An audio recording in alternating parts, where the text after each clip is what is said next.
So, hello everyone, and welcome to AQ Adaptive Intelligence's Thinking Thursdays. Today we have an amazing guest. His name is Dr. CLINT STEELE, and he is a doctor of chiropractic. Dr. CLINT, tell us a little bit about yourself, how you got started in just delving deeper into neurology, deeper into the human mind, how to make it function better, and why that matters to everybody's life. Well, first of all, thanks for having me. I appreciate it. Appreciate the time and for the introduction. Yeah, I've been a chiropractor since 1993, so 27 years I've been a chiropractor. For the first 17 years, basically saw neck and low back pain, which is what most people think chiropractic is. Unfortunately, it's wrong, and I knew better, but I couldn't figure out a way to educate that to my following. The spinal cord is just a tail from the brain. I mean, basically, that's what we're talking about. What happens is when a chiropractic adjustment is done on the spine, the communication to the brain is so intense and so quick that it actually affects what's called the prefrontal cortex of the brain. Now, this is the area of the brain that allows us to determine what's dangerous and what's not dangerous. So, for example, our initial instinct with pretty much everything that happens in our life is danger, danger, danger. So our first instinct is to protect ourselves from danger. So we move into what's called a fight or flight tendency. It's the sympathetic dominant nervous system or sympathetic side of the nervous system. Yeah, and so we move into the stress response.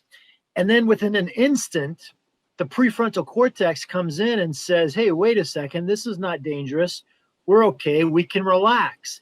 And so then we move into what's called the parasympathetic nervous system, which is our also known as rest and digest or relaxation or healing part of our nervous system.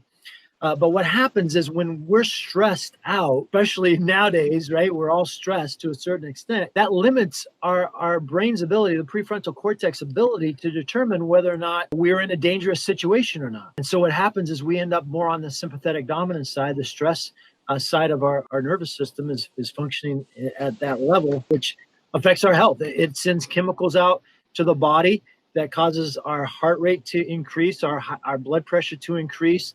It lowers our ability to reproduce. It lowers our ability for digestion. So that's the start of all these chronic diseases. In fact, if you go to Johns Hopkins did research a few years back, and they said basically 8 out of 10 visits to a doctor are because of stress-related issues that have turned into physical symptoms and physical distress and physical disease processes.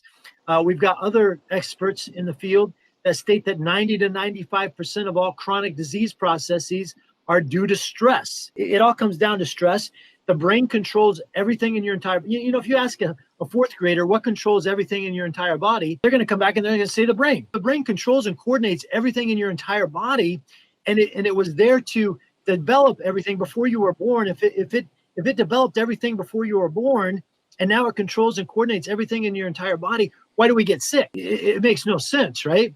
Because our brain is there to make sure that we're healthy. When we have too much stress, the brain can't do what it needs to do. It can't communicate properly. And that leads to disease process. Right. So can you explain to people how the distortions happen in people's spines using the 3 T's? The way this happens is this. We're talking about the 3 T's that chiropractors have been talking about for over 100 years now. We're talking traumatic stress. We're talking chemical stress or toxins. And then we're talking emotional stress or thoughts. So we've got toxins, thoughts, trauma. So for an example, a traumatic event or traumatic stress would be like a car accident, a fall that someone took, passing through the birth canal. You know how much stress is on the cervical spine and the neck as a baby passes through the birth canal, as a doctor has to reach in there and pull that baby out, especially if you use forceps or suction. Like that is hugely traumatic. But in addition, physical trauma also includes staring in front of a computer 8 hours a day, or these things right here that we have, staring at a phone all day with your head forward. That's physically traumatic. Not moving your body properly is physically traumatic to the brain and nervous system. That's the first stressor. Powerful stressor is emotional stress, because this is at the subconscious level all the time. We're always having thoughts in our mind that are causing some level of stress, whether it's chemical stress, whether it's earlier you had a gentleman going through a divorce process. Like that's stressful. Losing a loved one is stressful. A relationship issue is stressful. Financial issues are stressful. These are thoughts that we have on our mind on a regular basis. And so when these stressors accumulate, then what happens, again, it affects the prefrontal cortex of our brain, and it actually shrinks that part of the brain. It shrinks the prefrontal cortex of the brain, the part of your nervous system that tells your body and your brain whether to move to a sympathetic state or the parasympathetic state. And so the idea behind this is when you're under stress, you move to a sympathetic dominant side. It's for danger. It's to get you through a crisis, and then fight or flight, basically.